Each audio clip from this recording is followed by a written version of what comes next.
Hello and welcome everyone to the Windy City, Chicago, Illinois, where the 2-1 Chicago Warriors will host the 2-1 Lexington Miners.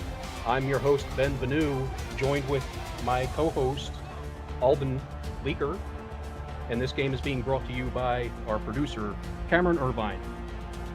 Alden, what do you think we have in store for us today? Well, as you mentioned, both of these teams really looking to separate themselves from the pack. Both of them have really good passing offenses, but you've got a really fantastic passing defense on Lexington. Both of these teams had some turnover issues last week, and so they're both going to be really looking to lock in and eradicate those turnover issues and be the one that comes away with all the points in this game and look into a strong position into the later parts of this SFLm season. And that's some great points you make there. And although the Warriors have lost their undefeated streak, they are still undefeated at home since last season. So they'll be looking to defend that. And it appears that we're getting ready for kickoff. And it'll be Warriors ball to start the game.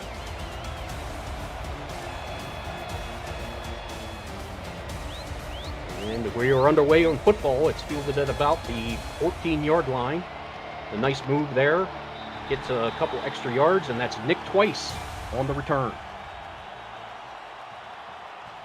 Let's introduce you to Chicago's stars on offense. At number 5 at quarterback, Imen Kopak. Number 22, halfback Kirk Wynn. Number 46, halfback Elegant Snowbird. Number 10, wide receiver Nick Twice. Number 80, wide receiver Trent Rivera. 87, tight end Abad Ruiz, and 69, guard Zeno West. Single back formation. Kopak back to pass. He finds his man out of the backfield. And that is good for an 8-yard pickup. And I think that's McCrary, number 44, with the reception. Well, as we mentioned, two really high-powered passing offenses. Chicago had the second best passing offense in the SFLm, 882 passing yards and 294 passing yards per game, and that also amounts to the second best all-purpose offense in the league as well.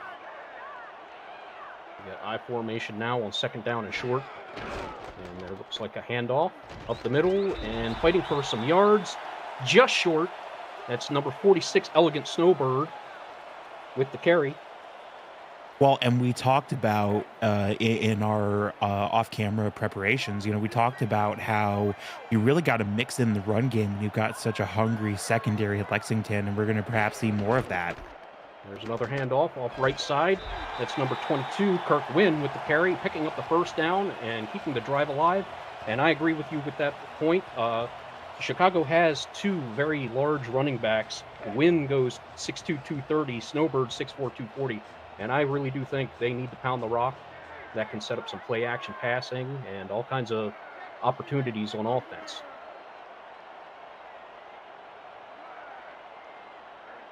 Tight end goes in motion across the formation. We got 3 wide receivers on the field. Kopak handoff up the middle, draw play, and that's Elegant Snowbird with another nice carry. Looks like a gain of 9. Wow, well, that was a really well drawn up play. I certainly would have bid on that. The motion in the backfield and the motion in the front field as well. You saw set up that play, just a real good amount of space in the middle of the field, and tries to bust wide on the sideline there. They are able to stop him, but if they are able to mix up the running game and the passing game, this could be a very dangerous Chicago offense. It's a short handoff up the middle. He cut it out to the right side, tried to get all he could out of it, but still stopped short of a first down. Tackle made by number 57, Casper Haddock.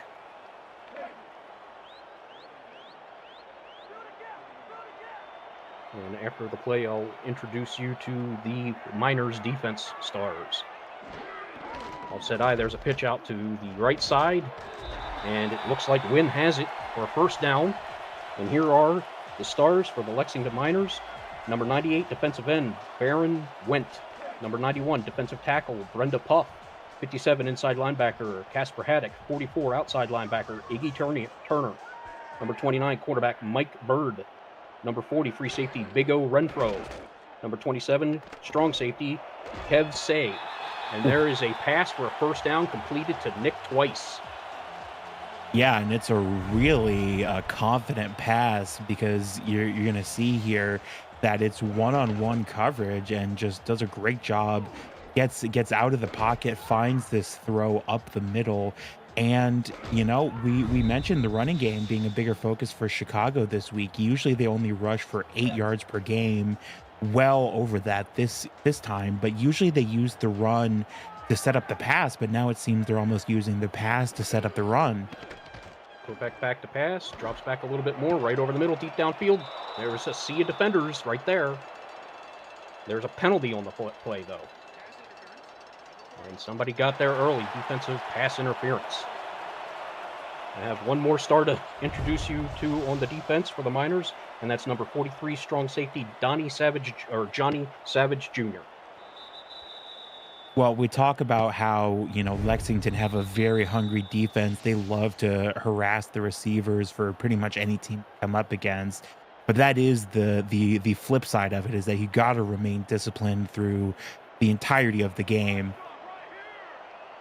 And that penalty is going to give them a fresh set of downs inside the 5-yard line.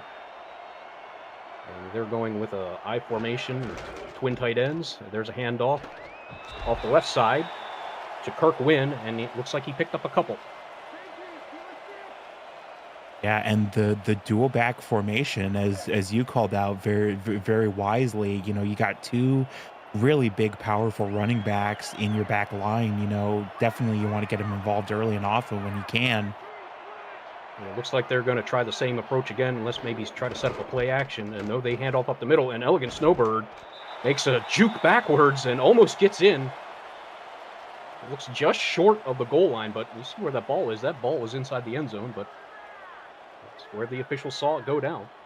Yeah, had to do a little dance there to look like he bounced off of the Lexington defensive line, tried to find a way around, and as you said, almost got in, but oof. With offset eye, and they're going to pitch to the left-hand side. Wynn is in for the touchdown with a dive. Touchdown, Patriots. And boy, that is just pure effort by Chicago to march down the field. A really healthy mix of passing and running, but you see it's the run game as they get down the field, just grinding this Lexington defense. And, Lexington knew they were coming up against the second best passing offense in the league. Perhaps if they underestimate that running game, then it's something that Chicago can play around and just keep grinding on the run game. It definitely brings another wrinkle because last week Kopech had some struggles inside the red zone and around the goal line last week that led to some costly turnovers, and most likely is what led to the loss last week. And here they just go with a steady dose of run near the goal line, and they pound it in and convert. And now they're looking at a 7-0 lead early here in the first quarter. And that's a booming kick that goes into the end zone. It's returned by number 13, Alexander West. And he is tackled down at the 26.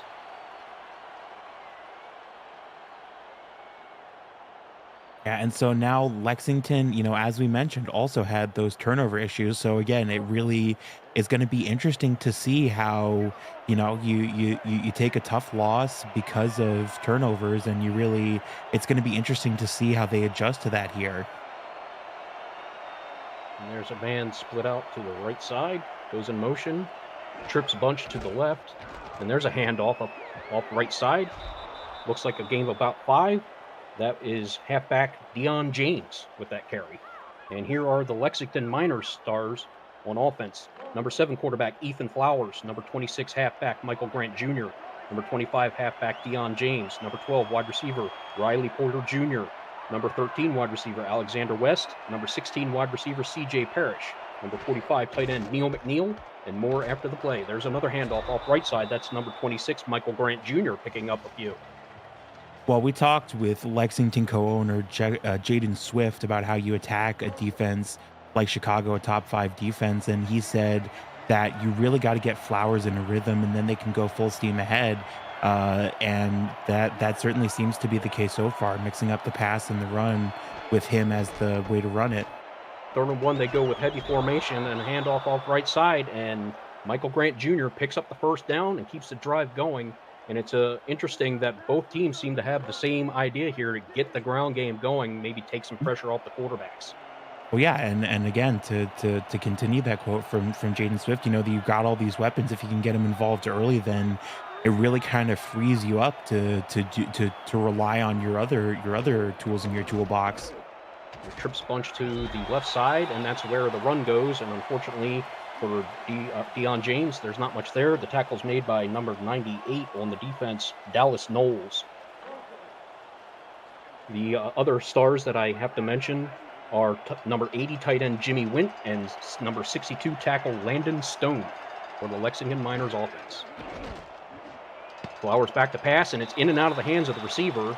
It's going to bring up third and very long. Oh man, and really tough situation to be in early. I mean, if I'm in this situation, I'm trusting my quarterback. I mean, Ethan Flowers has certainly been one of the better quarterbacks this season, and you know, you got to give these rookies a chance to shine sometimes. And they're going with another trips formation off to the left side. They really are going heavy on that side so far early in the game. We got a single back set. Back to pass is Flowers. Scans the field, has a man down the middle field, and it's number 12 with the reception, Riley Porter Jr., picking up the first down on a long third down conversion. And it's really almost what we see here, almost an inversion of what we saw with Iman Kopech on the other side of the field. We saw him throw into one-on-one coverage, but in this case, it's Ethan Flowers who diagnoses the coverage, finds the space in the middle of the field to throw into, and just confidently converts this third and long. Now they go trips bunch to the right. They're going to motion the man across the formation, number 80, Jimmy Wint, the tight end.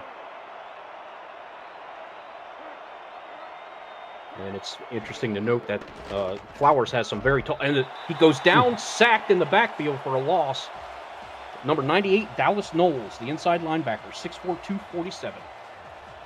Man, and Lexington came into this game with one of the top one of the top sacking defensive ends in the league, but it's really been the pressure dialed up by Chicago has been a big defensive weapon for them so far.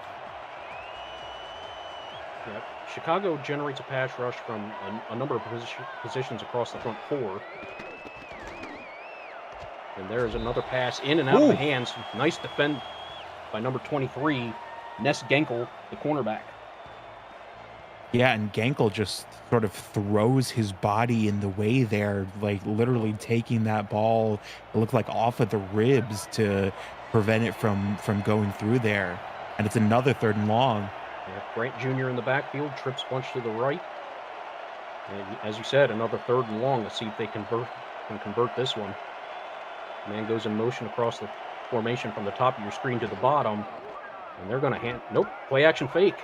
And he has time, but not enough. He goes down for a big loss in the backfield. Number 77, his first sack of the season, Peter Merck, the defensive end. He just joined the team last week.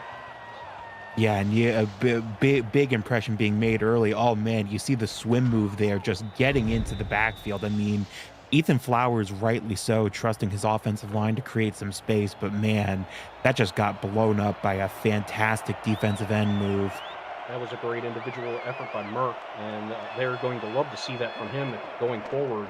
The more pressure you can put on a quarterback, maybe you force more errors and turnovers that brings some drives to a halt. And fielded at the 22, number 27 returns that kick for almost nothing.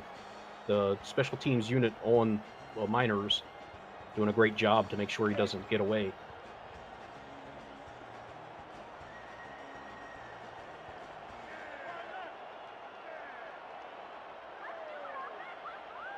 We have three wide receiver formation, and there's a draw play up the middle. Goes nowhere. Met immediately is Kirk Wynn, and we have an injury on the field. That is a big-time injury to Casper Haddock, who was a major force on this defense. And yeah, man. Go ahead, partner. Oh no, Casper Haddock is second in the league in interceptions with 2. I mean, you know, you never want to see any of these young rookies go down, but that is, I mean, he is such a big chess piece for this defense, as you say. We have trips bunch to the left, single back formation. Kopech under center, and he motions the man out of the backfield. So that's now Win at the top of your screen. Kopech back to pass as time here. And scans the field, and in and out of the hands. Contested catch. And that's Mike Bird, the ball-hawking cornerback for the Miners, making a great play. Yeah, and we talked about Casper Haddock being in second, Mike Bird leading the SFLm in interceptions with 3. And that's the thing about this Lexington secondary. You know, not only are they ball hawks, are they able to pull it down and get some yardage, but just the one-on-one coverage is very fantastic, even when they don't come away with it. And they have a rather tall secondary, so that will help them defend against the tall receivers. And Kopech somehow managed to stay alive and avoid the sack. A little bit of a broken play there for Win out of the backfield, who gains, it looks like 7, but it's not going to be enough for a first down. 4th and 3 with 2 minutes to go in the first quarter. And both of these teams playing, I would say, a very even and almost mirrored game. You know, we saw that play at the end of the previous Lexington drive where the pocket just sort of collapsed, and the same thing there. Kopech managing to stay up and get a throw off, though. Punt fielded at the 30 and returned for 6 yards by number 13, Alexander West. If you're new to the Simulation Football League, welcome. The SFL is football for everyone. Get off the sideline and start your player today by joining our Discord server at simulationfl.net. Click the Join the Community button and begin your career, or just meet the stars of the SFL on and off the field. It's never too late to get involved.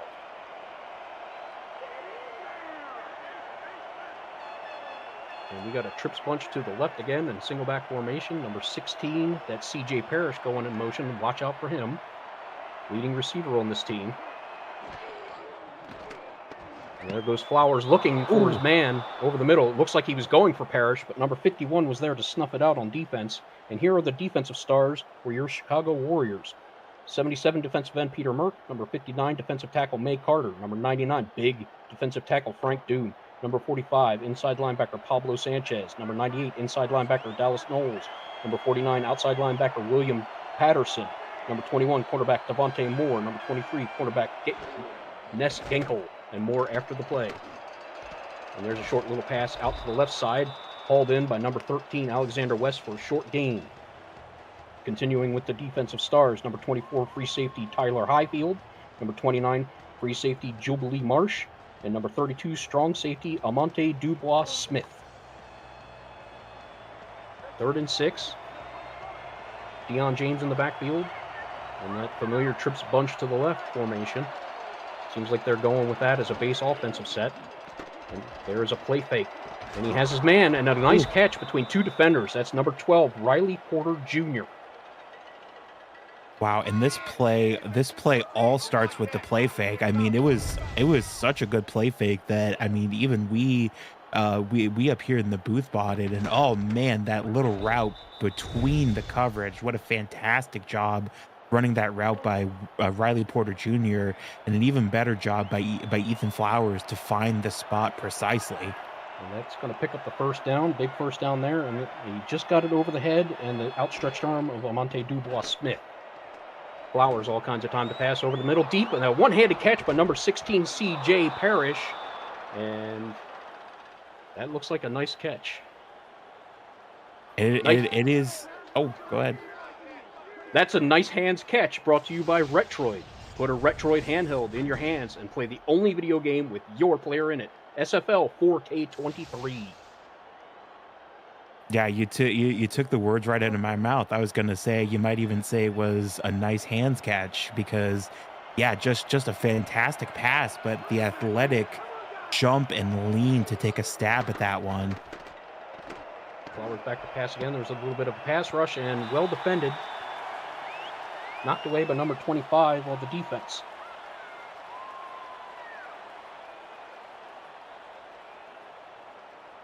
And in the waning seconds of the first quarter, we have the Lexington Miners deep in Chicago territory, almost at the red zone, seeing if they can get back into this ball game and tie it up. Flowers scans, rolls out, Has a man over the middle, number 13, Alexander West, with the first down. Man, and it really has been what feels like a pretty quick first quarter, but again, it's because these both of these offenses have really been successful, whether it's running, whether it's passing. Again, we see just a little great crossing route up the middle, just opens up all the space in the world for West past the 10-yard line. And they're threatening to score. Looks like they should be able to get off at least one play before the quarter ends. And they're going with an I formation. Here comes a blitz. It's picked up. Nice catch hauled in by number 80, the tight end Jimmy Wint, just short of the goal line.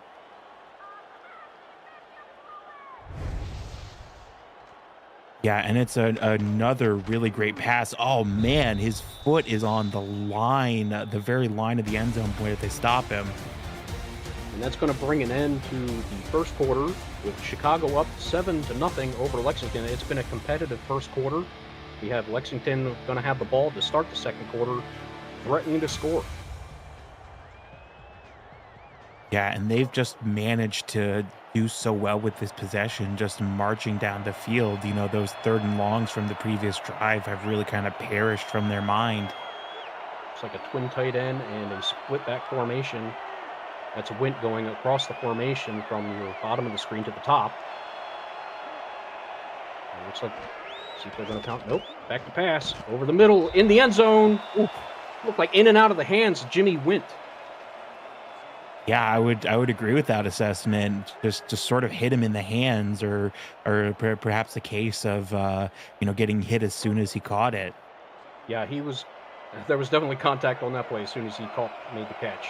And a good job to not draw a pass interference play right there. And they're going big formation again with the split backs. Second and goal. Let's see what they decide to do here. There's a pitch out to the running back. That's Deion James picking up the touchdown for the Lexington Miners, tying up the ball game, pending the PAT. Well, if there's one thing people should know about me, if they've been following my career as an SFL broadcaster for a while, they know I love a good old-fashioned goal line pitch play that is just picture perfect, exploits the space given to him, just jollily trots in on the outside. A fantastically executed drive and touchdown for Lexington. And he had a great block on the outside by a wide receiver. I'm ashamed that I didn't catch the number on that, but that freed up his ride to the end zone there. Well, yeah, and that's definitely something that we saw shored up from last time. You know, Lexington were really facing the pressure from the pass rush, and not to say that that pressure went anywhere, but just such a good adjustment by the offensive line to deal with it. And Deion James is probably going to be a problem all game long. He is one of the leading rushers in the league.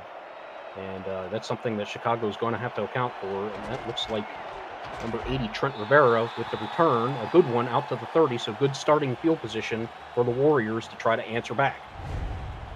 Yeah, absolutely. And whenever you're tied like this, you really got to think of it as a new game. Anything good that's happened and anything bad that's happened is in the past, and really all you can do is move forward and try to do the right things. Short-term memory is very helpful in this game. They're going to come out with three wide receivers, tight end going across the formation, and single back. See what the Warriors want to do on first down. Kopech dropping back to pass, has a little bit of time, and that pass is batted away by number 40. That is Big O Renfro, the 6'4", 213-pound free safety. Man, and that is really Lexington's their secondary in a line shell, not their secondary in a nutshell, excuse me, because not only do they have great coverage, not only are they able to pull down the ball, but they've got safeties that are barreling at you like a train if you try to get deep down the field. Yeah, they have some sledgehammers at the safety position for sure. They got a three wide receiver set. Kopech back to pass, rolls out to his left a little bit, and fires in coverage. That's a reception for number 80, Trent Rivera, picking up a first down right in front of the defender.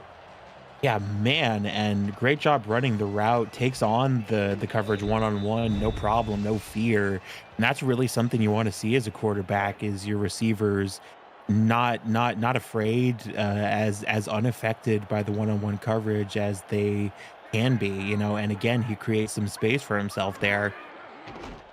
Kopech back to pass again and fires it into a lot of coverage, but still managed to get it to the hands of his receiver, Trent Rivera. Well, you certainly can't fault Kopech for the bravery and the self belief. I really think that he's such a talented young quarterback that if you throw passes like that, uh, he's got that ability so far to throw into coverage and have it work. Just not quite able to make it work there. And on second down, we got all receivers on the field, nobody in the backfield. That looked like Trent Rivera going across the formation there in motion.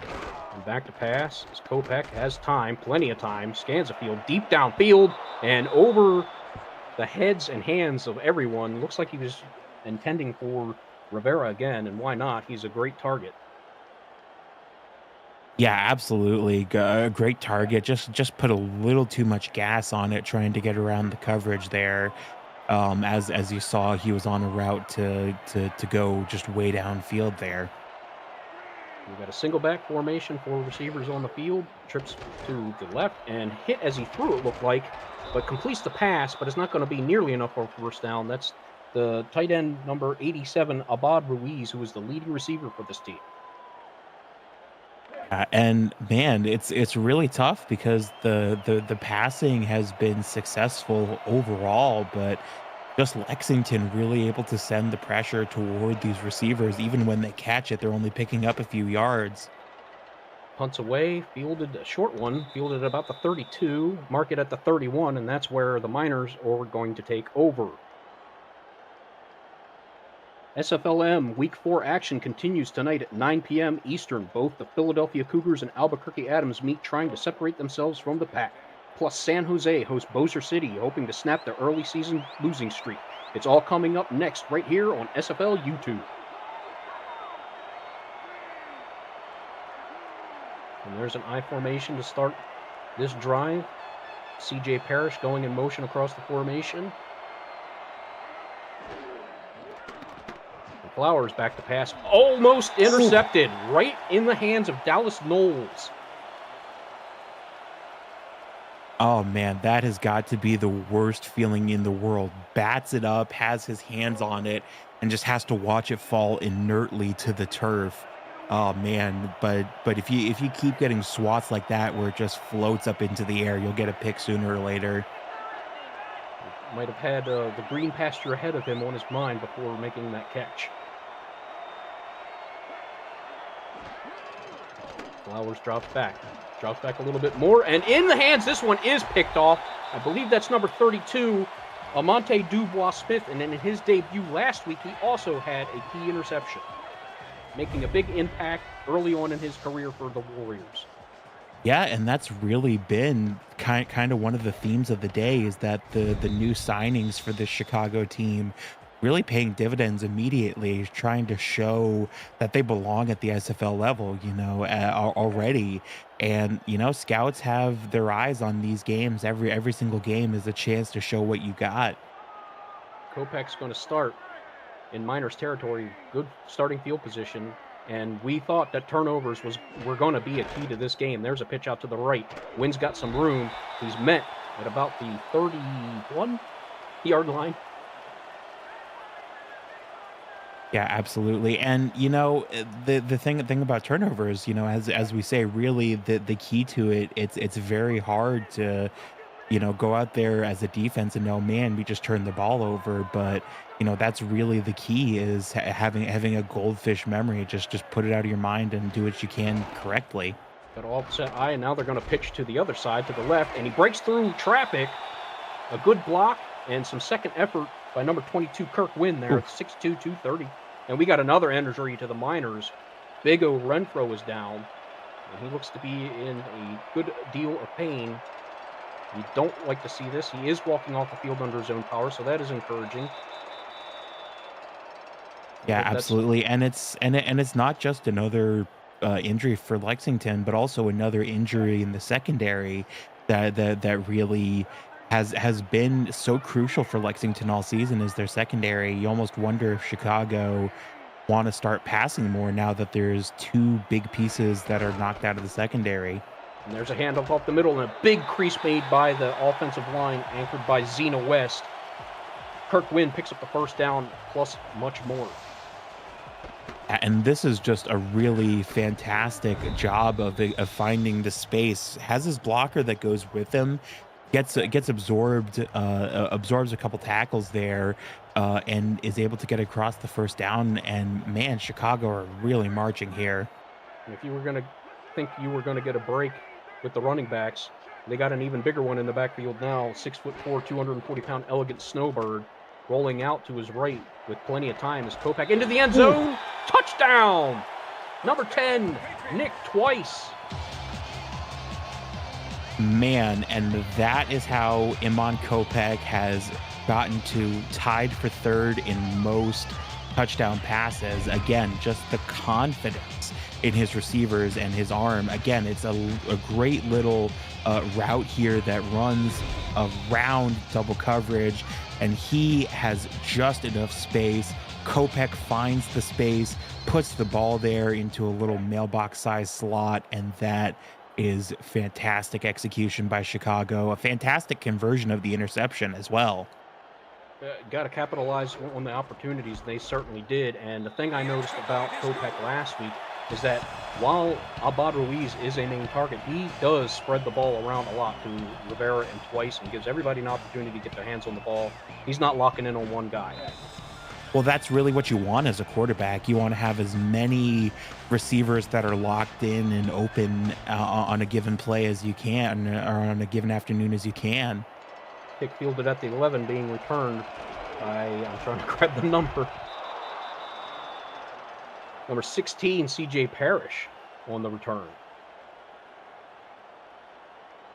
And you know, you gave up an interception last drive. It's true, you did, but you got to focus on Ethan Flowers has been a pretty good passer overall. You've got the run game that you can mix in. So if you're Lexington, you know, there's the looking backwards does nothing for you. You got to look forward. And number 44 goes in motion to the bottom of your screen. And there's a handoff. Fake. Plenty of time. Has plenty of time. Here comes some pressure. He takes off up the middle and picks up something on a broken play. 3-yard gain for Flowers. Yeah, and you really do appreciate the improvisation. Realize that not much was going to open up downfield, and so rather than taking the coverage sack, breaks out of the pocket, gets a few yards, better than nothing for sure. Credit the secondary of the Warriors for covering the receivers that long to not give them anywhere to go. There's a handoff up the middle, through a little bit of traffic, and James going to pick up a couple more. And that's really the tough part for Lexington is that traffic up the middle that Chicago is making when they're sending blitzes, they're sending, you know, safety blitzes and corner blitzes. If you're going to come up the middle, you're going to have to get by the humongous Frank Doom, who is the anchor and centerpiece of that front four for the Warriors. Rolling out with all kinds of time, throws deep downfield, has a man. And that is caught by number 80, Jimmy Wint, the tight end, getting deep downfield. Yeah, and we're going to see it here. It's just all the time in the world. I mean, a great job fighting, and oh man, just leans a little bit down and to the side to create space away from the double coverage. That is just a very high IQ football play by Jimmy Wint and a fantastic throw by Ethan Flowers to boot. Right, he led his receiver away from the defender so he could be the only one to make that catch, and there is a pass over the middle for a first down to C.J. Parrish, number 16. And that's the thing. Just when you're trying to come back from an interception, just one big play and one big drive can really get you in that right headspace again. And we've seen Lexington being very resilient here this drive. Flowers has lost no confidence. You're still in this game, and you have enough time in the game to still keep it on the ground like they just did. Pick up a 4, a Deion James, and go to the pass play. So you don't have to force anything here. Yeah, absolutely. And that's really when you've got the passing and run game working, we know that it makes you so much harder to predict, and that's what Lexington's counting on. Crowding the box is the Warriors' defense, and lowering his shoulder to pick up the first down and running over the tackle is Michael Grant Jr. Powerful run. Well, we talked about, the traffic in the middle for Chicago, and that was just an instance where there was really a fair bit of green space in the middle. So Grant, just doing as you say, just turning on the jets and lowering his shoulder to get across the line there. We got a jumbo package on the field. Tight ends, I formation, handoff up the middle. That's number 25, barreling his way to the end zone and getting in for the score. Touchdown Miners. Deion James. And this is a fantastic bounce back drive by Lexington. I mean, the deep pass by to Jimmy Wentz sets it all up, but they do a fantastic job finishing off the play by running it, just power running on those last two drives, getting the points for Lexington. Have you ever wanted to be a play-by-play or analyst broadcaster? We are looking for passionate SFL participants or viewers like you to join the team for the next SFL season kicking off next month. Please visit simulationfl.net/broadcasting for more details on how you can get involved and get your voice on the call. And that PAT ties up the game halfway through the second quarter, and it's an all brand new ball game. Deep kick fielded at about the 2. Being returned by Rivera. He lowers his shoulder, but still going to be stopped right at the 30. Good return. Yeah, absolutely. And it's really such a tight game. Both of these offenses have been able to march down the field at various times. Both of these defenses have been very tough to play around. So I think this is going to be one of those games that it's going to be hard to determine the outcome until very late into it. There's Kopeck back to pass on first down. Has a man in and out of the hands. Had double coverage. But number 88 looked like he could have made that catch. But tough to do when you got two defenders barreling down on you. Yeah, exactly. As I was gonna say, I mean, you really can't fault Kopeck for making that pass. He's made those not only this season, but he's made those this game. And we got all wide receivers, nobody in the backfield. And they're going to motion man across the formation to get you 4 wide receivers on the left-hand side. Let's see where Kopeck is going to go with this. And he scans the field over the middle. There's a flag on the play. Looks like 35. Might have gotten there a little bit early. And sure enough, it is defensive pass interference. And a second defensive pass interference penalty on the day. I mean, again, you really can't fault the tight coverage, but yeah, man, goes for a tackle while the ball is still in the air. You can't do that. That was a pretty easy call for the officials to make there. I don't think anybody's going to be arguing with that one. So with a fresh set of downs, threatening to get to midfield, Kopeck with 3 wide receivers and a single back. And he drops back to pass again. Over the middle, hauled in by Trent Rivera. First down. Yeah, and man, it really feels like Chicago have had this ability to just light a spark within themselves when they get these medium to long-term passes. It really just it ignites something in them, and then we see them continue to march down the field. So we'll have to see if that pattern continues. And now they're going to go with I formation. And both of these quarterbacks seem to be playing a similar style on offense. They are not afraid to take some chances, spread the ball around. And that's picked off, threw it into double coverage, and guess who that is? The ball-hawking cornerback, Mike Bird, adding to his leading interception. Yeah, and back in this game, I believe went down earlier. And oh man, it's the pressure on the front line that causes Kopech to have to make a quick decision. And he makes, I think, the right decision, targets the right receiver. But as you say, throwing into double coverage and Bird just gonna hop all over that one. A little bit of a risky uh, choice to go to that receiver, but he does trust in his receivers. They do have very talented receivers on this team. Abad Ruiz, one of the best in the game. Pump fake, buys more time, deep over the middle, in and out of the hands. Oh, Wint was there for the reception, and it looks like the hit from Jubilee Marsh knocked the ball loose. yeah, great coverage there. Ball in the hands and then immediately out. Not a second early, right on time there. Perfect timing. And we saw Jubilee Marsh making all kinds of tackles last game, flying around the field, putting on a clinic.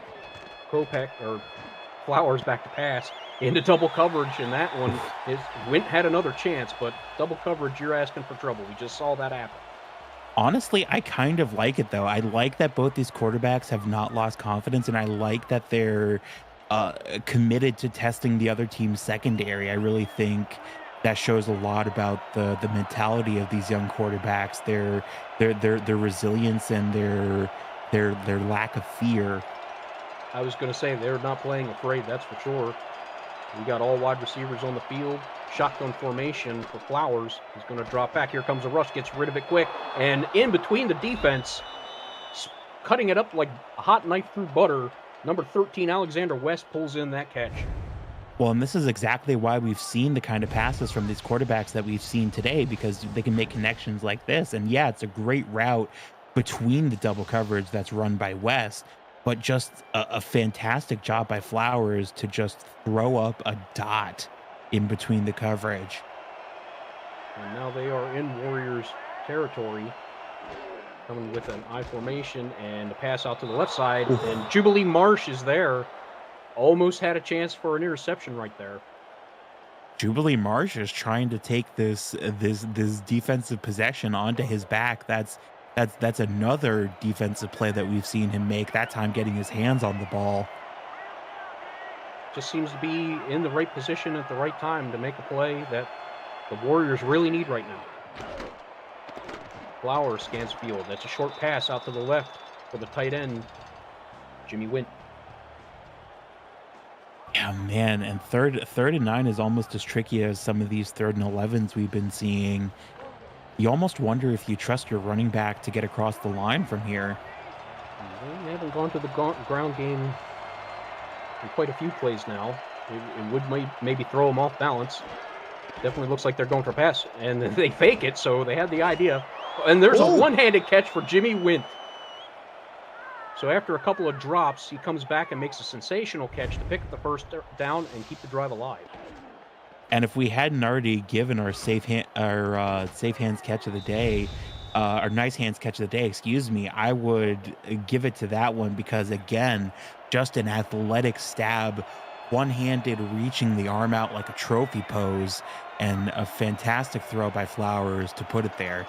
I wish I had multiple to give out a game. I really do, because you see some fantastic catches all throughout the game. There's a catch over the middle. Number 13, Alexander West, just short of a first down. And that's going to bring up the 2-minute warning. And for those of you just joining us, I am Ben Vanu, and with my partner, Alden Bleeker. And this game is being brought to you by our producer, Cameron Irvine. We have a tie ball game late in the second quarter, with the Miners threatening to score at the 11-yard line. I formation. They hand off. There's just pushing across the offensive line and defense to squeak out the first down. Power run by Deion James. Well, you hear trench warfare used in relation to the front line in football, but that was a tug of war there. Just the offensive line pushing against the defensive line. And they're going to go hand off to the right side again. He stiff arm breaks free of a tackle into the end zone for a touchdown. That is Michael Grant Jr. Is that the third rushing touchdown of the game? I believe that it is, and again, just the power run. I mean, we're gonna see it here. just the ability to get into the end zone, gets a great handoff, gets a really good block, misses one tackle, and just marches into the end zone with two hanging off of him. That is some fantastic power being shown. So Landon Stone and the offensive line for the Miners just bulldozing the defensive line and making it easy for the running backs to get into the end zone. The PAT is up. Ooh, snaked off to the left side, but it's up and good. And we got a 21-14 ball game in the waning minutes of the second quarter. Yeah, both of these teams refusing to give up and refusing to give an inch. I mean, like I said, this is some fantastic SFLm football that's really going to go right up to the finish line. With these two teams with equal records and amazing talent across both the offense and defense, this is the kind of game I expected to see. A back and forth, high scoring affair, and so far we haven't been disappointed. Nick twice on the return, getting it out to the 32. Yeah, absolutely. And, in my notes, I said that I expected this to be a battle of offense versus defense. And, whoever had the better offensive game was going to win. And that really is kind of what we've been seeing. Both of these teams trying to break through the respective defense on the other side of the field. And both teams attacking it in sort of a similar way. They are actually committing to the running game, trying to set up some plays off of that. We've seen a lot of play action today, and that has caused some mismatches in the secondary. And we get a handoff off left side with a spin move, picks up a couple more. That's a 3-yard gain for Kirk Wynn.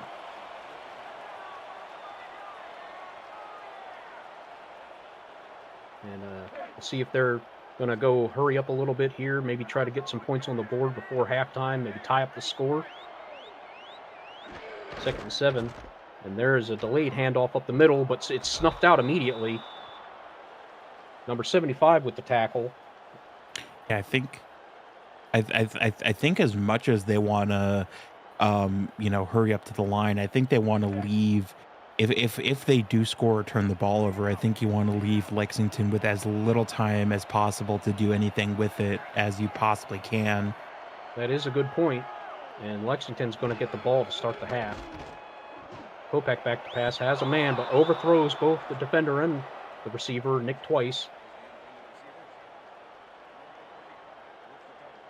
And on 4th down and 8, not much time left, but that incomplete pass does stop the clock. We'll see if Lexington wants to get a little courageous on the return.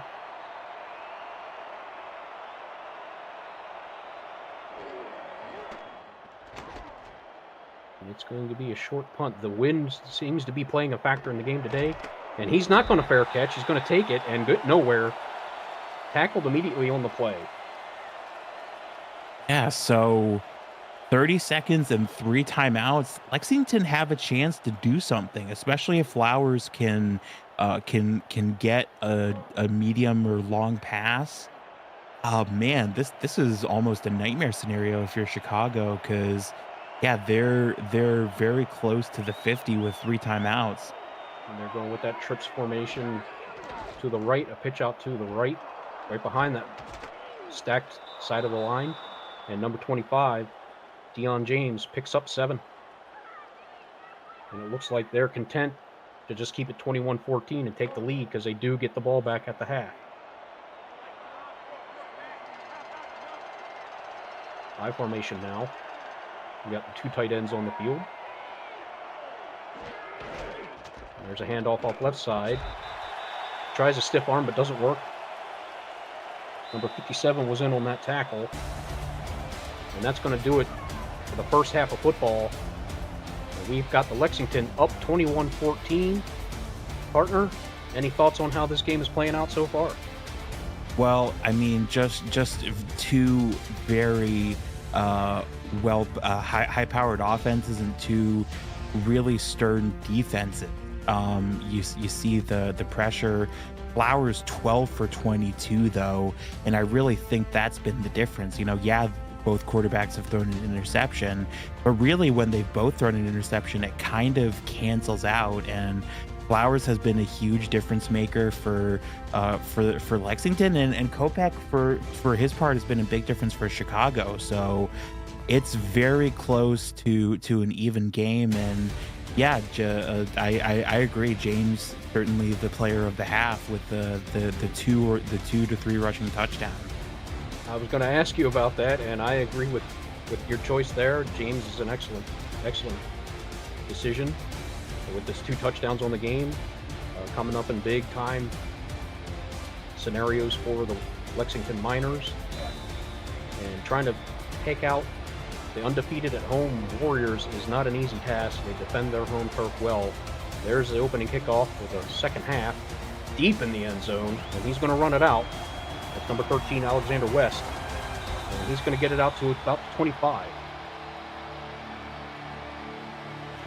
So let's see how the Miners want to make adjustments, see if they found anything in the defense they want to attack, and see what the Warriors have in store on defense. See if they try to dial up some pressure packages, stack the box against the run. It's tough to do when they come out with a trips bunch formation, though. And they're going to run off right side. Number 25, Deion James with the carry for 3-yard pickup. Yeah, and gets a good block there to pick up a few yards, but just really nothing opening up there. That was Landon Stone, number 62, with the lead block. 2nd and 7, we got I formation. Tight ends on the field. Looks like a good package to run out of, or maybe fool us with a play action.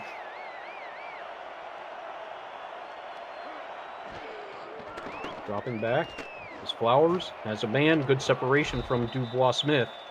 And picking up the first down, number 44 for the Miners.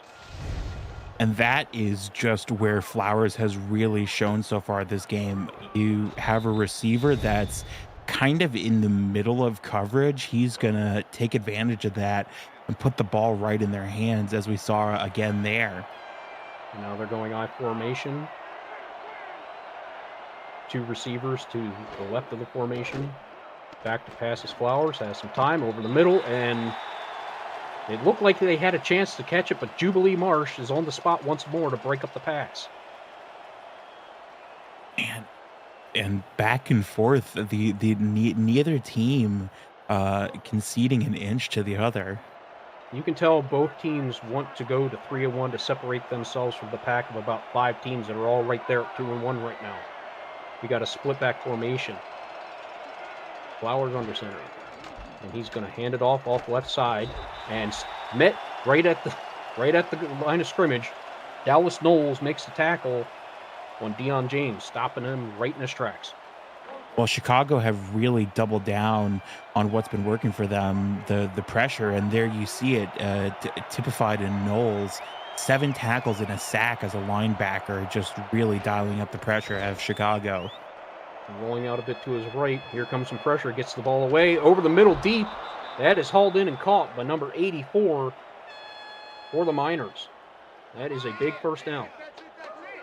Yeah, man. And again, really Flowers just showing a little bit of magic here, just rolling out inside the pocket, finds a receiver in between coverage, puts the ball there. I mean, it's a pretty simple recipe, but it's been working for him all day, so there's really no reason to divert from it.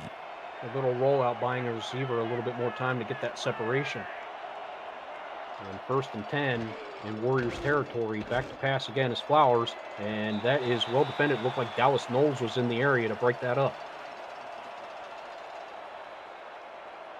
Yeah, and man, this has really been a good drive for Lexington. Chicago have done a good job with the pressure and the coverage. They are trying to get the Flowers for sure, to try to unsettle and see if they can force an error, maybe get an interception to turn this game around in a hurry. So we got trips bunch to the right, single back. Flowers to pass, has a man. Short, out to the left side. Picks up some yards after the catch. Alexander West, good job to get a little more on that play. Yeah, absolutely. And man, Ethan Flowers, I was just getting ready to say, has to be over 200 yards at this point. 15 completions for over 200 yards. He's pretty quietly having an MVP of the day performance, I think. And he draws back to pass again. Here comes some pressure, and the defender is there, able to get a hand on it to knock it away. Number 45 for the Warriors. And that'll bring that promising drive to a halt.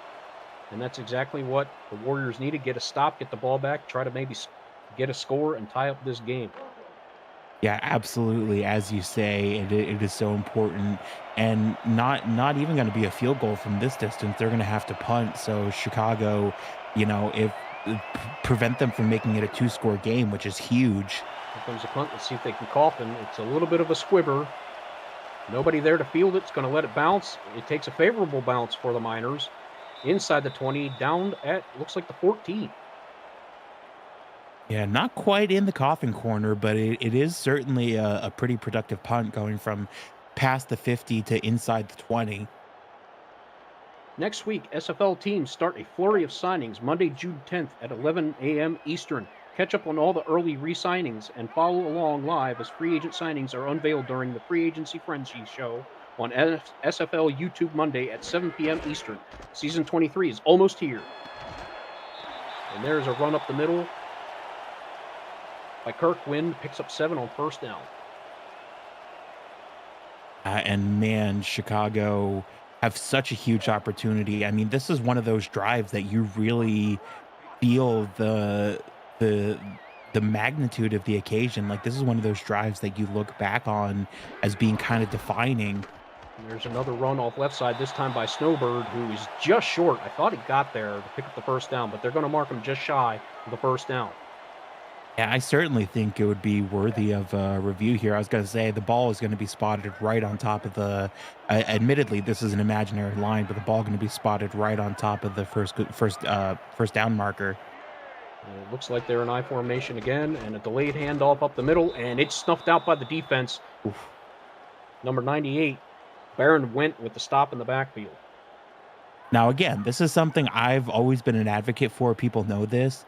I think in a 4th-and-1 situation, I almost think when you've got these two huge running backs, I feel like it's worth a risk to go for it. In my opinion. I agree wholeheartedly with you. It was one of my points is like you got these two big running backs, and they lowers your shoulder to pick up a few more yards on the return. Brought down at the 37, and West is slow to get up, and he's now down. That looks like the 3rd injury so far. My calculations are correct for the Miners, and they can't afford to lose all this talent on the field in a game like this. Yeah, you've heard of the injury bug. This is more acute what we're seeing happening to Lexington. Thankfully able to walk off the field under his own power, so hopefully he will be able to return later on in this one. Yeah, you don't want to see that no matter which team you're rooting for. I think players across the board will say they don't want to see guys going down and getting hurt like that. They want to compete against the best of the best. We got a single back formation, 3 receivers on the field. Flowers back to pass, has some time, and just in and out of the hands of Parrish. He had nothing but wide open field behind him. I was gonna say, man, the sheer positioning, that is a game-changing catch if it comes down. I mean, nothing but green grass in front of him there. You got Deion James in the backfield. 2 receivers at the top of your screen. Flowers back to pass again. They are dialing up a pressure, and maybe that hurried the throw. And in and out of the hands again of C.J. Parrish.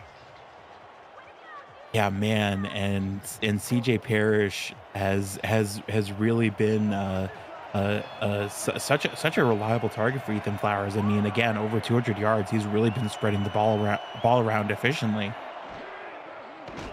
Flowers back to pass again. Here comes some rush. He decides to take off. Wide open field in front of him. Picks up the first down. Slides down to avoid a tackle. And that is a smart play by Flowers to keep this drive alive. Shades of a young Jameis Winston or Cam Newton there, just looking down the field, seeing nothing, rather than being content with that or throwing the ball away. He's like, well, gotta cowboy up, tuck the ball and run, and picks up the first down and some change. We got I formation behind Flowers. He hands off to the left side. Only 2 yards to be found there for Deion James. So they are committing to the ground game. Both teams are, and I think that, as we said, I think that is a fantastic way to go about this. I felt that was one thing that Chicago could have been doing more, is relying on the ground game with their 2 running backs, and it seems like they're going that way this game. Number 44 goes in motion across the formation to the top of your screen. You got another single back. Set. And there's a handoff to the right. And met right there by Dallas Knowles is Michael Grant Jr. for, I believe, no gain. Well, to your point about Lexington relying on the run game, I mean, we heard in the words of Jaden Swift, the co-owner of Lexington, earlier this week, that they really try to get Flowers into a rhythm, and he's been in a rhythm, and so their options have opened up. Deep over the middle, and Amonte Dubois Smith was there to meet the receiver and cause some havoc on that play to break it up. Yeah, and this is a really big stop by Chicago. I mean, you still got plenty of time, but this is going to be one of the better field positions off of a punt that we're going to see today. And both of these defenses are going all out. Both teams pedal to the metal on offense. And that is going to be not a fair catch inside the 20. And we've been seeing that a lot in the league so far, that these punt returners are fearless. They're not taking fair catches. They want the ball, and they're going to take a hit, take a risk, to try to make a little bit of something out of nothing. Well, and it's like we say, every opportunity in an SFL game, every down, every chance the ball's in your hands is a chance to impress the SFL scouts at the next level. So, it's maybe not only are you able to get off a big return, but you just show that you're not afraid of the defense. There's a pitch to Win off the left side, and he picks up 3. Being helped up by the captain of the offensive line, Zeno West. And now we got Snowbird in the backfield for the lead fullback on the offset eye. Big formation, and there's the pitch to Snowbird. Gets some room and rumbling downfield. Big man in motion. Knocked out of bounds by number 29, Mike Bird. Elegant Snowbird. And this is a good job by Snowbird to break through the block there, but a great job bouncing to the outside, using the size to create a mismatch there. And there was an excellent seal-off block by the offensive line as well to spring that. And now Wynn checks into the backfield and single back. 3 wide receivers. And there's a man in motion. That's Rivera going to the top of your screen.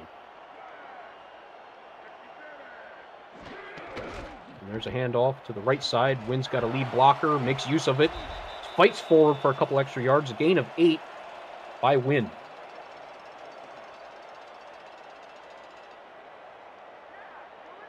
The 2024 SFL Convention is headed to South Shore Harbor Resort in League City, Texas, just south of Houston, July 12th through 14th, featuring live games, flag football, a golf tournament, tailgate, pool party, and more. For all the convention details, visit simulationfl.net/news/convention. Reserve your room, see the event schedule, and more. And the Warriors are able to pick up the first down, keep the drive going. Yeah, absolutely. Able to convert on a very makeable 3rd down and continue marching here. And there's a handoff that goes for nearly nothing. Tackle made by Wilson.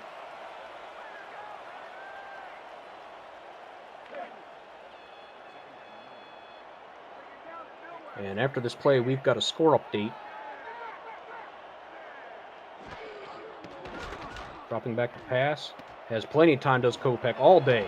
Deep over the middle of the field. Ooh. Caught by Trent Rivera. And we have undefeated Nashville going up against 0-3 Pittsburgh. It's Nashville 9, Pittsburgh 17 with 2 minutes left in the 4th quarter. Nashville has the ball in Pittsburgh territory. Man, and it's really been one of those days. I mean, the any given Sunday mentality always applies in the SFL, but especially the SFLm. These young rookies can pull some magic out of their hats sometimes. So now in Lexington Miners territory, there's a handoff, fighting through. That's a big man trying to get some extra yardage out of nothing, and credit to the defense of the Miners to stop them short.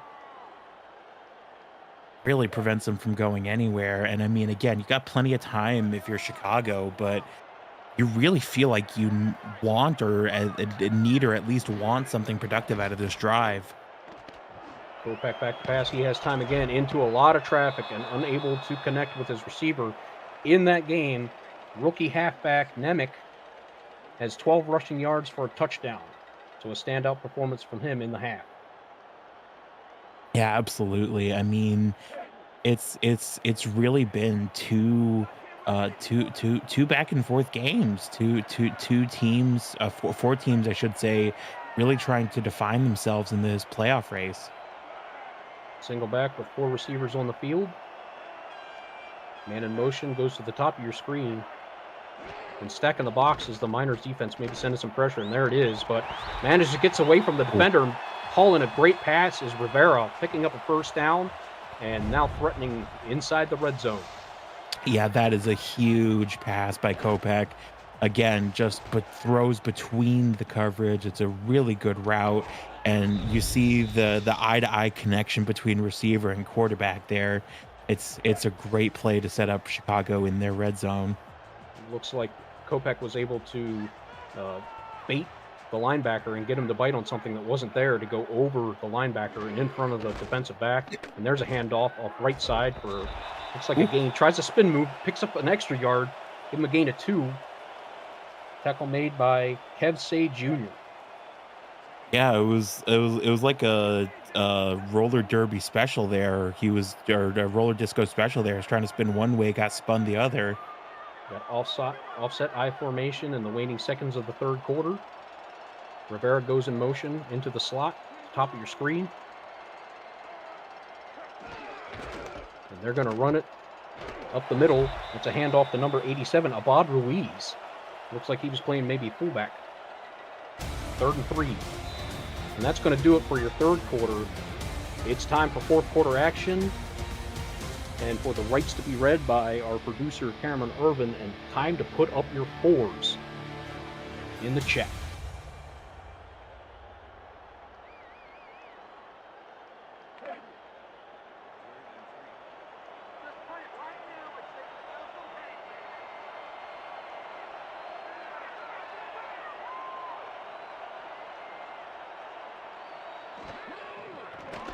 Kopech drops back to pass over the middle and just in and out of the hands. It's 21-14 here in the beginning of the fourth quarter with the Warriors threatening to score against the Miners to tie up this ball game. I'm Ben Vanu, joined with my partner Alden Bleekers, and this game being brought to you by our producer Cameron Irvine.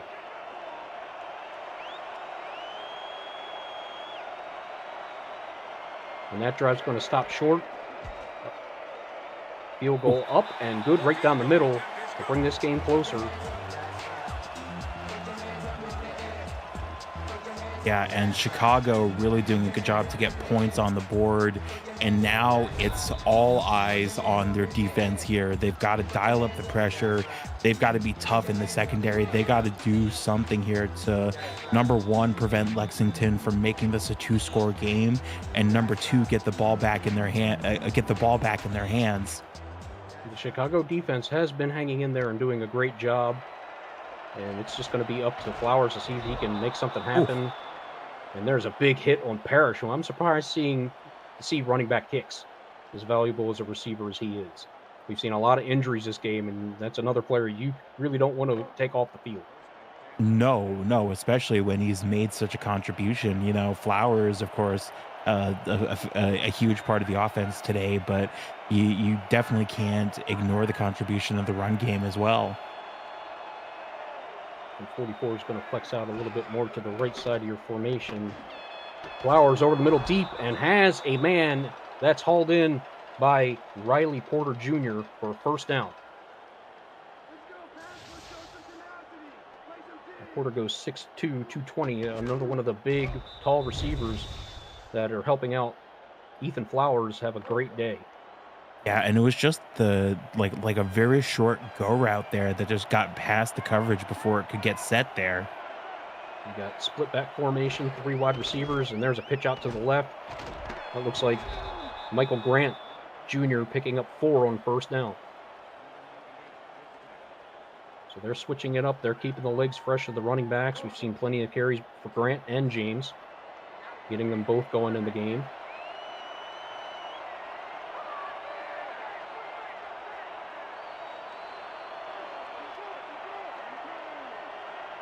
Porter going in motion to the top of your screen. Flowers going to hand it off up the middle, and lowering his shoulder to pick up a couple extra yards is Deion James, 3rd and 3. And that's going to make this a manageable 3rd down, and not one of those 3rd and longs that we've been seeing at the first half. Yeah, well, and man, it really feels tough for Chicago. Chicago going to send so much pressure here. And here it comes, and it gets to him and brings him down for a loss in the backfield. 4th down, Almonte Dubois-Smith. We've been calling his name on some big plays today. And that is so huge because Lexington, best case scenario, get a field goal here. And oh man, just goes around the outside of the blocks there. And it's so big that Lexington, their best case scenario is a field goal, which means that Chicago can still get a touchdown and tie it up. It looks like they're going to punt it. Yeah, in this wind, I don't think they're going to risk a field goal and give Chicago that kind of field position. And that's a good punt. And it bounces into the end zone. Another injury, but this time it's Chicago. Oof. Eugene Wilson goes down, and he's writhing in pain. It looks like they're examining the chest area, and we'll see if we can get some updates in there. He's limping. That's not good. Yeah. They were examining his chest originally, but now it definitely looks like the problem with the left knee, left leg somewhere, and we're just going to hope for the best for him. And they're going to say that they fielded it at the 1. At the 0. I have not seen that in an SFL game. At the inch-yard line. And they're going to go single back, and they're going to delay handoff, and it works. Wynn picks up 5 on 1st down carry. Yeah, and man, really good job by Chicago to bounce back after that injury. A good job after, man, a fantastic punt, just pinned them so deep in their own zone. I mean, as CJ Parrish says, W punt. I mean, I think it's hard to disagree that was one of the best punts we've seen all day. And a little bit of trickery here. They went with all hands down on the field, and they come out with a swing pass to Wynn out of the backfield, who picks up, looks like 3 or 4 to make it 3rd and 1. And oh man, Lexington are going to be so hungry for a stop here. This would be absolutely massive to convert that punt into good field position. And they're going big again. High formation, tight ends on the field, and handoff up the middle, and they give it to the big man Snowberg, who plows his way through the defensive line to pick up the 1st down. Yeah, and that's so big for Chicago. 17-21, so a touchdown wins them the game in theory, and clock management going to be so crucial. I would be very surprised if they don't try to chew a bunch of time off the clock here. And they're going to spread things out.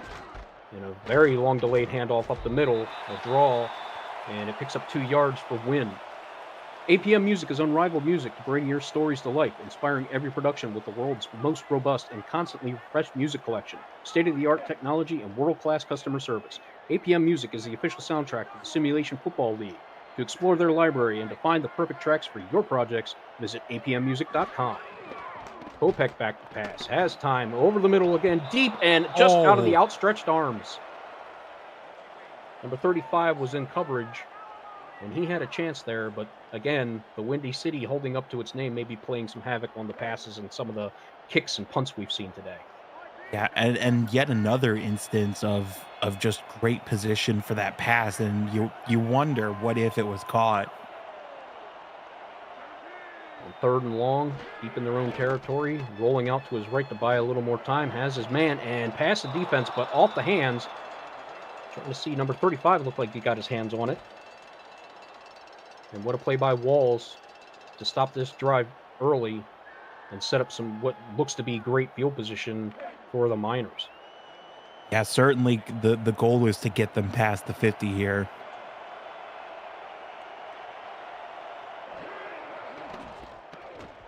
Punts away, and it looks like it's hanging up there in the wind a bit. Fielded right at about the 51, and to the other side of the 50, maybe a gain of 3. That's Riley Porter Jr. able to get his team inside Warriors territory. Yeah, and Lexington. Oh, excuse me. Not a problem, partner. I was just about to say, good starting field position like we thought. Yeah, and it all started with that punt that got them pinned inside of the 1-yard line. It's very rare that we get to call out and focus on a punter for a great play, but all credit where it's due. That was definitely a huge play and could be a factor in this game. And there's number 25, Deion James, picking up 2 on first down carry. Tackle made by Dallas Knowles. If the special teams ever gets a highlight, I think when you pin the tail end of the football to the goal line, I think that's got to go on the highlight reel, right? Absolutely does. And Flowers with all kinds of time. Scans over the middle, had a man, but a great play by the defense to knock it away from Parrish, who's had some trouble hanging on to the football today.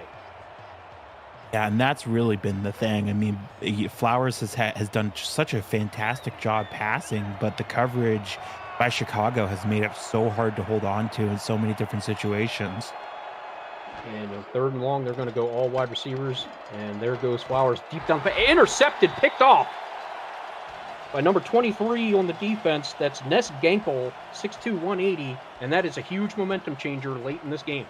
Oh, that is absolutely massive. I don't think we can overstate how important that is for Chicago. And he just is lurking, lurking, lurking. It's a great throw in the direction of number 82 for Lexington, but just lurking the entire time and pops up at exactly the right moment to take that away from Lexington. But big-time players making big-time plays, and that was clutch as the Miners had great starting field position, and now it's all for naught as Kopech and the Warriors are going to try to get this game back in their favor. See a man in motion going across the field. Looks like Trent Rivera in the slot at the bottom of your screen. And there's a pitch out to the right. Wynn has a little bit of room, keeps the legs going, and picks up 5 on first down carry. Yeah, man, and this really feels like one of those big momentum swings that we look back at as the definitive moment of the game. Chicago looking to ride this wave into the shore of victory like a surfer riding a wave. Well, I'm at the edge of my seat, honestly, here with this game. This is exactly the kind of game we were hoping for with these two great teams. And there's a pitch out to the right. That's Elegant Snowbird with a crease and lowers a shoulder to get the first down. No, they're going to mark it short. I have to wonder if this is going to be a challenge here. Yeah, I certainly think it would be worthwhile because again, keep in mind the first down marker is an imaginary line, but it is spotted like right on the down line or right on the first down line. And they're going to go jumbo package with the I formation and hand it off to, looks like Wynn, who gets the first down this time and keeps the drive going. That's a huge play because it all could have come down to this with the amount of time that's remaining in this game. Well, and hindsight's 2020, but I guess the logic against challenging is you just trust your running back to pick up that and inches. That, and you burn a timeout. If you lose it, that could be a critical timeout. Yeah, time management's going to be so big in going towards the finish. It was right deep downfield, and number 40 was there, almost primed for a interception, who's Big O Renfro, who I think is returning to the game after going out earlier with an injury. So good to see Big O Renfro back on the field. Yeah, absolutely. I mean, you never want to see anyone go down, but you certainly, if you do have to see him go down, you want to see him back the same game, get a chance to prove a chance to shake that injury off. We got all wide receivers on the field, nobody in the backfield. You'd have to think this is a passing play. Man in motion now. They're going to really stack that left side of the formation. Lots of options over there. The defense adjusts to it. Kopech to pass, and he's going to dump it off the middle just to get a little bit of something to Nick Twice. Yeah, a good pitch and catch, very manageable third down. The clock is ticking, though. Again, like we said, time management going to be so crucial coming down the wire here. I think he was trying to give Nick Twice an opportunity to maybe make something in little yards after catch there. Well, we saw a pass like that work earlier where you just sort of lead your receiver away from the coverage, and that's kind of what he was trying to do there. Kopech back to pass, rolls back, and deep down the field into double coverage and bobbled around for what seems like an eternity. Was that Big O Renfro again on that play? I believe it was. Yeah, man, thrown into double coverage. And again, we've talked over and over again, perhaps ad nauseum, about how confident these quarterbacks are in their receivers, and with good reason. Oh man, this is going to be such a huge defensive possession for Chicago and such a huge offensive possession for Lexington. It certainly is. It's going to come down to this, and it punts away, and it's going to be a good one. Down at about the 20, no fair catch. There's a flag on the play. Interference, perhaps. Let's see what the call is. Looked like the face mask call, but face mask. Yeah, emotions running high in a moment like this. You certainly understand how something like that can happen. But oh man, it's such a bad time for it. Yeah, that's a critical time to make an error such as this, and you know the special teams coach is going to be kind of slapping some helmets on the sideline and say, "Guys, we Yeah, can't have that." for sure, gonna be some angry words exchanged in the film room tomorrow. So Lexington's going to get some great starting field position with just over 3 minutes to go, and that pitch out goes absolutely nowhere. Snuffed on a great read by Peter Merck, who again, this is his second game with the team, so making a big impact. We've seen that from a couple of the new people on this team, Merck and Dubois Smith. Well, yeah, and that's really the thing. Chicago's defense, not only are they working as a unit, but they've managed to integrate these newer rookies so well. And they're coming up big when they're given the opportunity, so that's great to see. Flowers back to pass, has enough time. Over the middle, that is West. Nope. My pardon is Riley Porter Jr. with that catch, with a first down, keeping the drive going, eating more time off the clock. Yeah, and really Lexington, oh man, and this is a fantastic little corner route that just steps around the coverage, and a fantastic pitch and catch. But Lexington are going to try to chew as much time off the 2 minute toward the 2 minute warning as they possibly can. You see where Flowers has been attacking this field and just eating up a whole bunch of yards in the middle of the field. We've seen him go short, deep, intermediate. It's just open there. And there goes Flowers to pass again, has a man, and that's in and out of the hands. Great play by the defender, number 21, Devontae Moore, to break up that pass. And that'll Well, yeah, stop the clock. to your point, I mean, really, the reason that Flowers has been able to pass so well in the middle is because of the types of routes his receivers have been running. You know, in routes, crossing routes, little corner routes up the middle. They've really found space in the middle for him. Some great offensive scheming by the coordinators. And there's a handoff off left side. Runs past the line of scrimmage for a pickup of 3. And that is Deion James getting another carry. And we're getting ever so close to the 2-minute warning. Time is desperately ticking away for the Warriors. Are they going to get a play off before the warning? Or are they just going to let it go? And we are now at the 2-minute warning. SFLm Season 9 continues Friday, June 14th, beginning at 6:30 p.m. Eastern with Nashville, Bossier City, plus coverage of Lexington, Philadelphia. Then at 9 p.m. Eastern, Albuquerque visits San Jose, and Pittsburgh travels to Chicago here in the Windy City. Come back next week for more SFLm action right here on YouTube. Shotgun formation, we haven't seen a lot of that, with a back to either side of them and 3 wide receivers. And there's a pitch out to the right.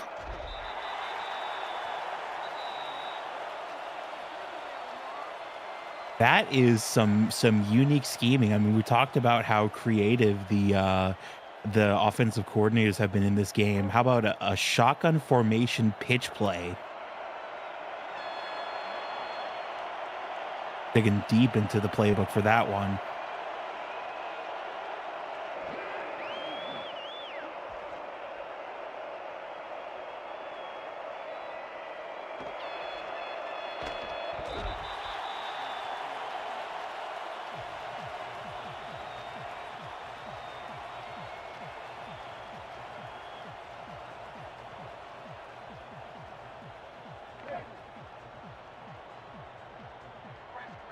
Chicago take the ball on what could be proved to be the biggest drive of the game. We see Kopech under center.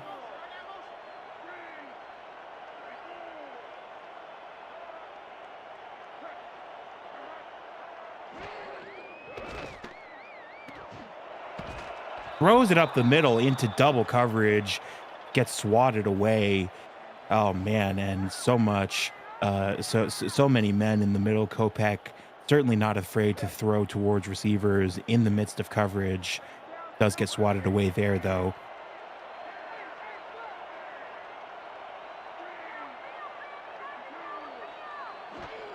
Some technical difficulties back here at SFL Studios. We lost Ben Vanu, but we're going to try and get him back. Thanks, Alden, for holding it down. Right now, Chicago is trying to complete the comeback here against Lexington as that pass goes for a first down up to the 23, Alden.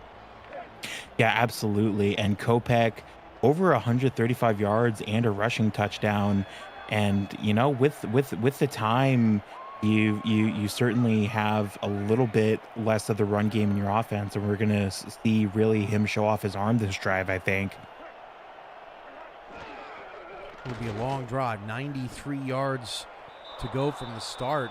Chicago could have let that go into the end zone, but trying to do just a little bit too much on that return, pinned him deep. Maybe they were concerned that it would take a funky bounce and land out at the 1, but a lot of work to do. Yeah, or there. land or get spotted at the 0 like we saw previously in this game. Second down and 10 for Kopech at the 23-yard line. As Kopech drops to throw, that pass is complete. That's a first down. Another timeout for Chicago, so they are done. They need a touchdown to come back and win it here, Alden, but so far so good for Kopech on this drive. Yeah, really has been showing off. As we said, his ability to find those receivers in traffic has really been such a strength for him this game, and he continues to do it this drive. Well, Bad Ruiz, the second with the most recent catch for Chicago on this drive, gets it first and 10 at the 37-yard line.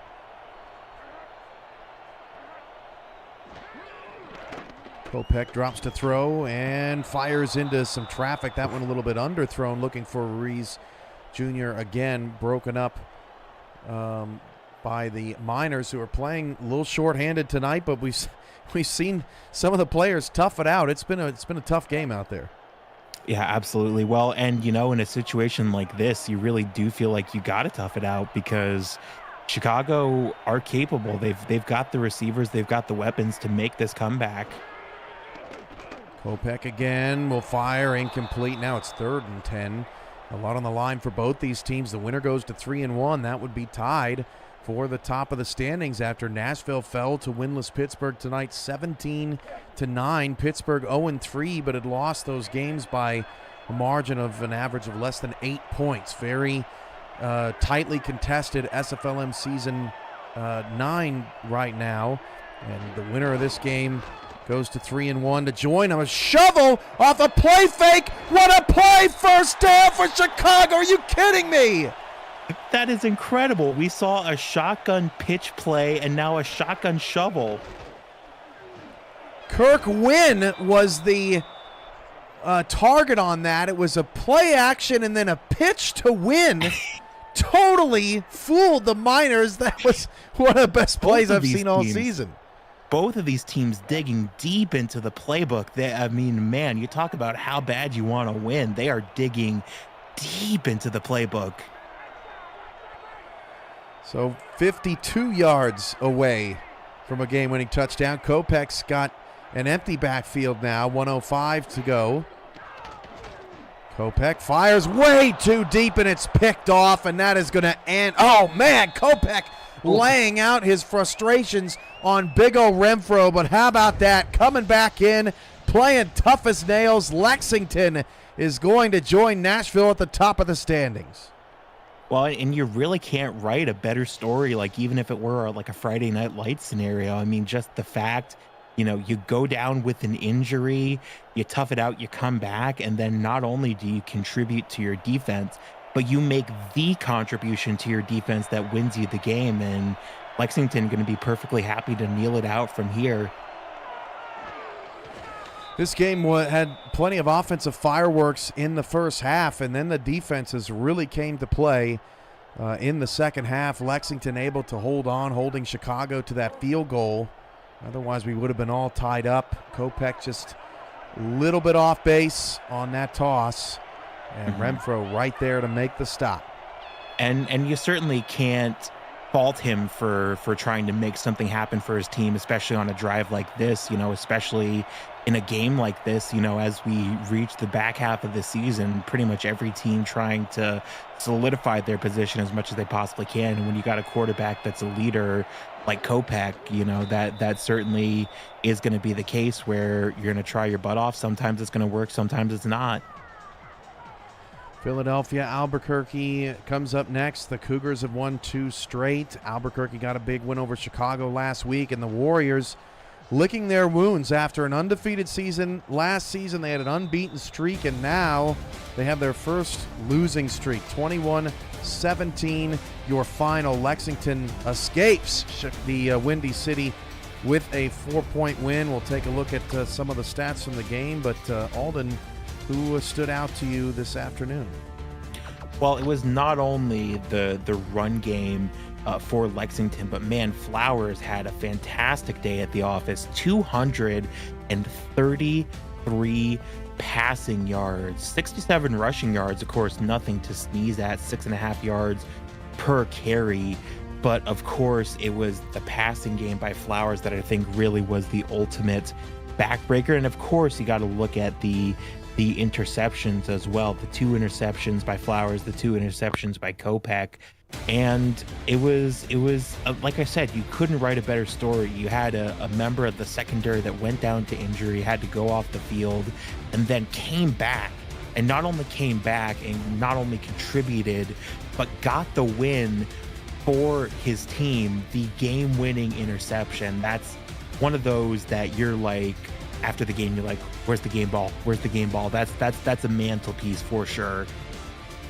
Dallas Knowles with a great game. Kirk Wynn with a great game for Chicago in the loss. But in the end, it was Deion James's 2 first-half touchdowns and maybe more importantly, Alden, that red zone stop. Lexington, 3 trips in the red zone, 3 touchdowns. Chicago, 3 trips, 2 touchdowns, and a field goal. And that ends up being the difference. For Alden Bleeker, I'm Cameron Irvine, and for Benvenu as well, did a great job most of the day on play-by-play. We'll see you for the second half of SFLm Week 4 coming up. Good night.